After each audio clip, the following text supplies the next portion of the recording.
سلطان محمود غزنوی کا دل چاہا ایک مرتبہ خربوزہ کھانے کا۔ خربوزہ منگوایا گیا، سلطان نے اس کا ایک ٹکڑا کاٹا، منہ میں رکھا، انتہائی پھیکا، بد ذائقہ۔ سلطان نے ادھر ادھر نظر دوڑائی تو ایاز بیٹھا ہوا ملا، کہا ایاز ادھر آؤ۔ ایک ٹکڑا ایک کاش اسے کاٹ کر دیا اور کہا یہ کھاؤ۔ ایاز نے لیا اور اس کو کھانا شروع کیا۔ بادشاہ بڑے غور سے دیکھ رہا ہے۔ بادشاہ نے دوسرا ٹکڑا کاٹ کے دیا، ایاز وہ کھا گیا۔ بادشاہ نے تیسرا ٹکڑا کاٹ کے دیا، وہ کھا گیا۔ چوتھا، پانچواں، چھٹا، حتیٰ کہ پورا خربوزہ فنش۔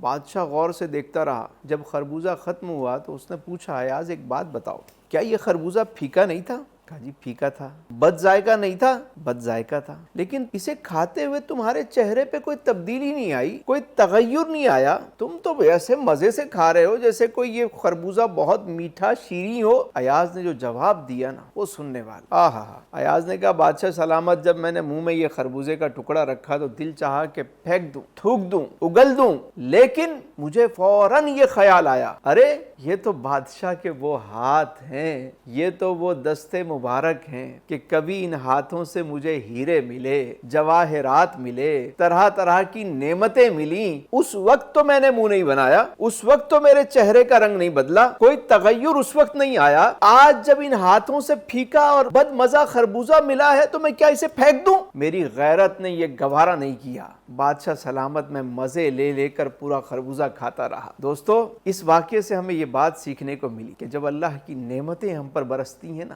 اس وقت تو ہم بڑے مزے لے کر ان نعمتوں پر اترا رہے ہوتے ہیں۔ اللہ رب العزت کی طرف سے جتنے انعامات ملتے ہیں ہم اس پہ بڑے خوش ہو رہے ہوتے ہیں، بڑے خوش ہو رہے ہوتے ہیں۔ جہاں کوئی ذرا سی تکلیف آئی ہمارے چہرے کا رنگ بدل جاتا ہے۔ چند دن دکان بند ہوئی، چند دن بزنس بند ہوا، چند دن مارکیٹس بند ہوئی، بینک میں ہمارے ٹھیک ٹھاک پیسے پڑے ہوئے ہیں، بینک بیلنس سب کچھ ہے، اس کے باوجود ہم ہائے ہوئے ہم اس سے باز نہیں آتے ہیں۔ کیا پتہ یہ آزمائش ہو، قدرت ہمیں چیک کر رہی ہو، تو اچھے وقت میں بھی شکر ادا کریں، اور کبھی اگر آزمائش کی گھڑی آئے تو اس میں بھی شکر ادا کریں۔ اللہ تعالیٰ فرماتا ہے وَلَنَبْلُوَنَّكُمْ بِشَيْءٍ مِّنَ الْخَوْفِ وَالْجُوعِ وَنَقْصٍ مِّنَ الْأَمْوَالِ وَالْأَنفُسِ وَالثَّمَرَاتِ، بے شک ہم تمہیں آزمائیں گے، کبھی بھوک سے، کبھی خوف سے، کبھی جانوں اور پھلوں کے نقصان سے۔ فرمایا وَبَشِّرِ الصَّابِرِينَ، خوشخبری ہے صبر کرنے والوں کے لیے۔ پوچھا گیا اے مالک کون سے صبر کرنے والے؟